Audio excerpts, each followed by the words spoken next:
Hi everyone, welcome to the first episode of the Paideiac Self podcast. I'm your host Ken, and today I just want to start off by kicking off this first episode with a thank you for all of you to taking the time to listen to this first podcast. As well, I've done podcasts before in the past. I'm still trying to figure things out along the way, so I do hope that with a lot of time, energy, and effort, I'll continue to get better at it the more I do these podcasts. So I want to say thank you all for coming on, and I hope you really continue to invest in this podcast by subscribing to it and just following me on Instagram so that we can get updates on more stuff that I'm going to be releasing from this podcast and also on the Instagram account. With that said, I do want to start off by diving right into the content of this podcast, which is a couple of stories that I do want to share. Starting off with when I went to a statistics conference in SF from February 2nd to February 4th. So to give you all some context, this conference I'm talking about is the Conference for Statistical Practices, which is this conference in which all these different folks working in the statistics world from all over the country come down to this conference where they could share their latest research on anything that's related to statistics, as well as host seminars and workshops where they teach a lot of relevant skills that are needed for statisticians to be able to do well in the working world, whether it's learning how to navigate hierarchies in companies, knowing how to write a good research paper, knowing how to program in certain languages and so on, as well as even more technical skills such as how to use certain methods, whether it's naive Bayes or machine learning, in order to leverage all kinds of insights that you could use with these methods when you're looking at data. All these different tools and skills and ideas that help you be a part of this movement to make statistics better and to really develop it so that way it can be used to be applied in all kinds of areas, whether it's biology, science, social science, and so on. Really wonderful conference for all of that. And this conference was something that I've been meaning to go to for a long time, as well as my classmates. As for one, this conference was pretty expensive up front, not gonna lie. As with the student discount, it was about $250, which is a lot cheaper than if you were just going as a professional or just as someone who's not associated with the organization hosting it, ASA, the American Statistical Association. But even then, it's pretty pricey, and you can kind of tell that this conference is more geared towards working professionals and research students and so on, and not so much for students like me who are in the master's program looking to build careers and all that. But despite all that, we're able to figure something out and be able to get ourselves to this conference, because as challenging it is arranging the logistics of it, as well as hotel and travel fees and whatnot, it was a really worthy conference to be going to, as I not only learned so much about what statistics can do in the real world, as well as just learning how to be a better communicator as a statistician and all these wonderful skills, and as well as networking with all kinds of people who are working in statistics and biostatistics and all these different areas that involve statistics one way or another. Overall, it was a really fantastic conference. I got a lot out of it, and I do hope moving forward that I take advantage of the opportunities and the skills and knowledge that I have in order to further my career and personal development as an aspiring statistician. While it's pretty much amazing from a more academic and intellectual point of view, that's not just the only takeaway that I got from this conference, as not only did it help build up my knowledge and my academic experience as a statistician, it also taught me a lot in terms of personal development. A lot more surprisingly than I thought, though, for sure. And it's not just related to the seminars that I went to, which were more focused on communication and learning how to be a better communicator and learning how to talk to people and whatnot, and how to write research papers. It was also about the amount of personal and emotional growth I got to experience as a growing young adult. One particular thing that does come to mind is the fact that I was primarily on my own in downtown San Francisco for much of the time that I spent there. I got my own hotel room, which I was sharing with two of my classmates. I was making plans for lunch and dinner with my classmates, where we went out for food, some drinks, shop for basic supplies like toothpaste, snacks, and so on. In fact, I even got to walk around and enjoy myself for the time being away from home. As while I do find home comforting, in particular, I was primarily on my own in downtown San Francisco for much of the time I spent there. I got my own hotel room, which I was sharing with two of my classmates. I was making plans for lunch and dinner with my classmates, where we went out for food, drinks, and shopped for basic supplies such as toothpaste, snacks for the hotel fridge in case we ever got bored and hungry in our hotel room, all that stuff. In fact, I even got to walk around and enjoy myself for the time being away from home, as while I do find home comforting, there's something really invigorating and liberating in being on your own in a city that you're not too familiar with. While certainly you do have to keep safety in mind wherever you go, but when you're in this kind of situation, you largely are pushed to be responsible and curious, and learning how to learn on your own and focus on your personal development. Thus, this whole trip gave me a newfound sense of independence that I normally wouldn't get when I was constantly at home with my parents and my sister around to interact with it. And in some cases, bail me out whenever I'm caught in a situation I had a hard time getting out of. As I've been largely sheltered as a kid, so the idea of going out for a few days helped to reinforce that more extroverted side that I never got to experience as a sheltered kid, whether it's through splurging on myself with a couple of night drinks, as I usually don't drink very often, but I do drink on special occasions, and this trip allowed me to indulge into a little bit more on that, as well as upping my fashion game with a little bit of splurging, getting myself a nice flannel at the end of the day that I end up wearing for much of the conference. Not that I'm going to go overboard with the drinking and upping my fashion game, but a little splurging then and there for yourself can go a long way towards building your self-esteem and giving yourself some self-care.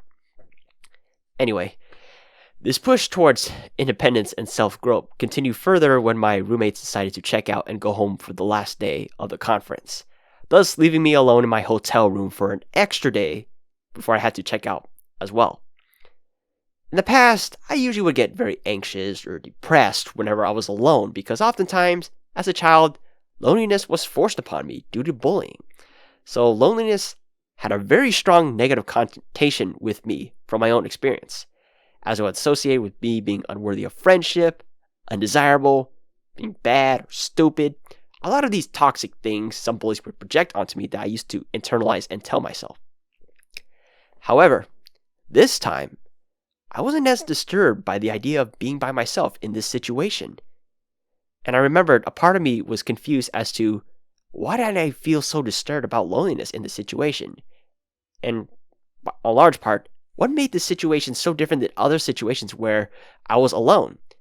So given that confusion, I started to ruminate on all these possible reasons as to why I felt so different then with my relationship with loneliness than before. And one of the reasons that came up then was that I felt like a really lucky person. And I felt lucky to be able to be at this point in my life where I've accomplished so much as a student and got to really experience it. As think of it this way. You see, as a student, your primary job is to pass the coursework and keep up with your grades. Sure, you can hang out, join clubs, get jobs, especially to pay bills and cover some expenses and get some work experience. But largely, at the end of the day, you're in school to pass classes, get the good grades, and do well, and keep them up. Keep up your GPA and all that. And graduate and get the degree. That's your primary job in school. Everything else, while important, is primarily secondary.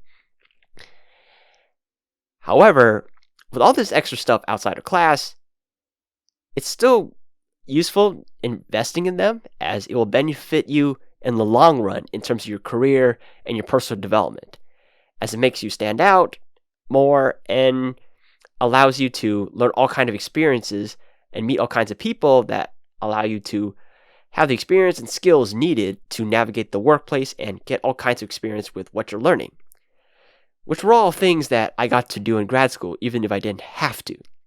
If you look at my record in school, I was the co-founder of a school club. I was briefly a teaching associate that taught 2 undergrad stats courses. I worked on an ongoing physics research project over the summer, as well as volunteering my time during one semester.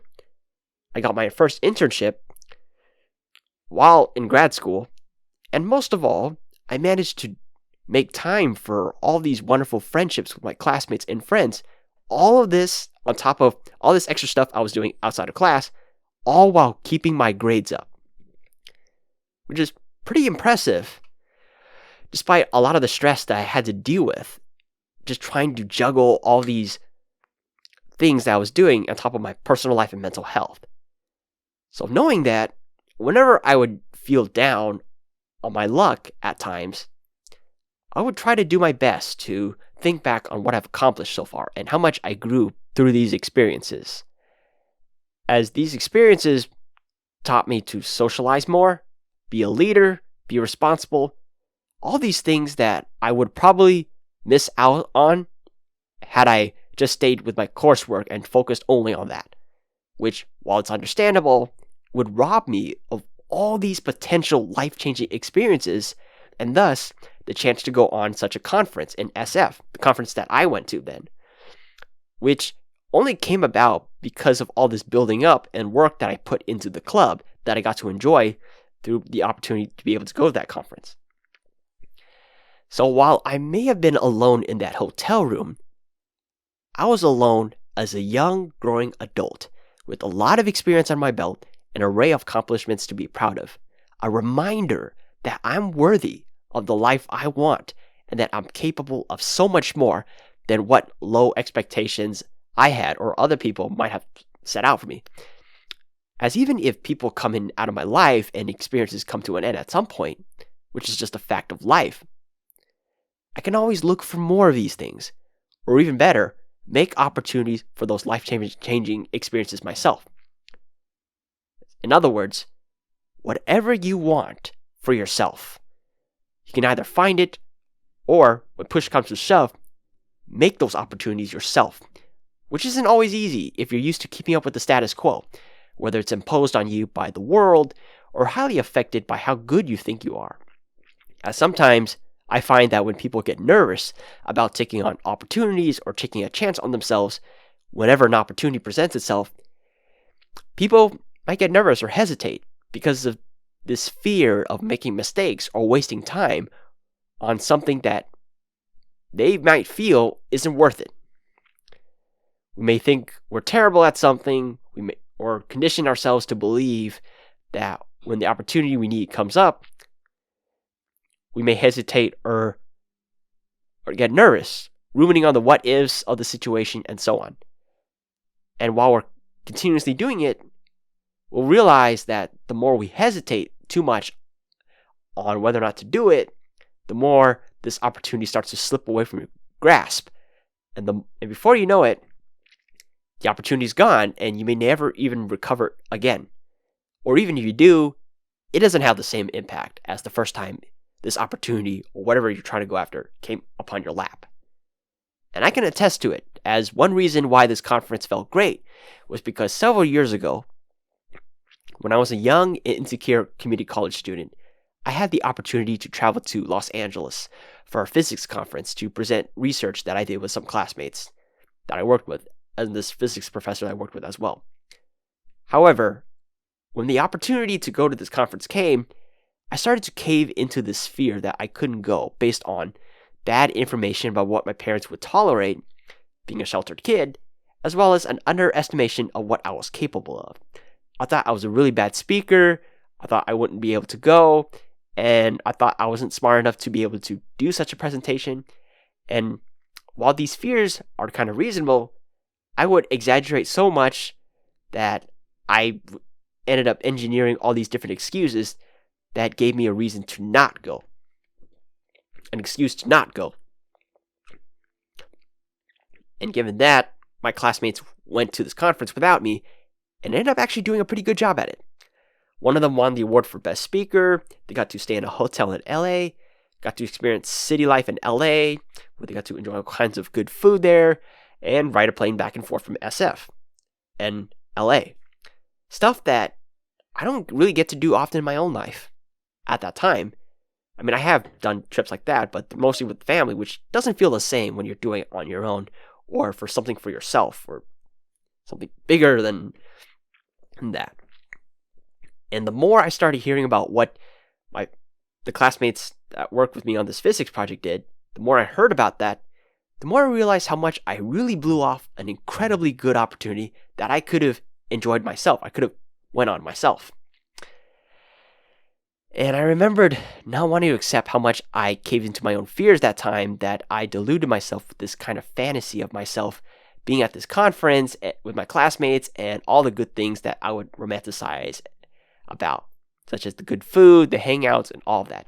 Almost as if whenever I fail at something or miss out on something, I tend to have this romanticized fantasy of this ideal outcome that I wanted, that it almost feels like a real memory when it's not. And then on the other hand, whenever I actually go through something, I tend to get hypercritical with myself and feel like it could have been better, while failing to realize that at the end of the day, some of that stuff doesn't actually quite matter as I did it. So all this restlessness that I had with myself went back to how insecure I was back then and how much I didn't even believe in myself and my potential to learn and grow as a student, which left me feeling pretty weak emotionally for years, where I spent them longing to set things right for myself until this stats conference in downtown SF came along. And while I wouldn't be presenting research material, I would be able to do some of the things that the folks that I worked with on the physics project did at the physics conference, such as networking, being at a hotel, planning days with my classmates, and enjoying some city life, and so on.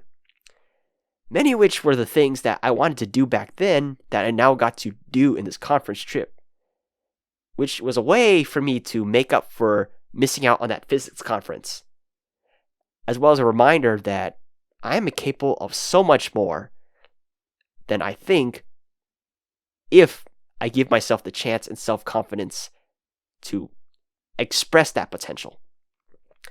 I mean, looking at the stats conference I did, was it perfect? No. But it was a good experience that I got a lot out of. So, whatever you do, don't sell yourself short. Don't quickly think you can't do something based on what your fears are trying to communicate with you. As well, you can be strong or fast and so on. Those things don't quite matter as much as the narratives you tell yourself, as you're only as good as the stories that you tell yourself. Some stories can convince you that you're not good enough, but some stories can help you believe that you have potential. As with a good narrative, it will give you the drive and the energy to not only love yourself, but to do the things that you want and need to do to be the best version of yourself that you can be. So, that is it for this podcast. So I want to say thank you all for listening. Be sure to subscribe to the Paideiac Self on YouTube, Spotify, Anchor, and wherever you get your podcast. For social media, you can always follow me at the Paideiac Self on Instagram, ThePaideiacself, the Paideiac Self. You can follow me there on Instagram using that handle title.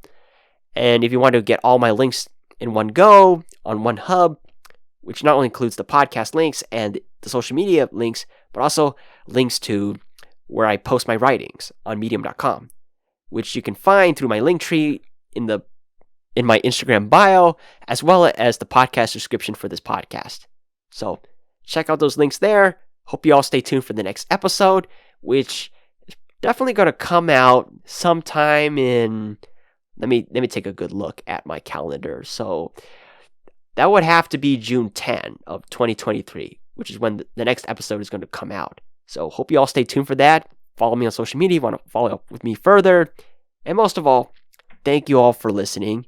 And I do hope that you have a great day. So thank you all and take care.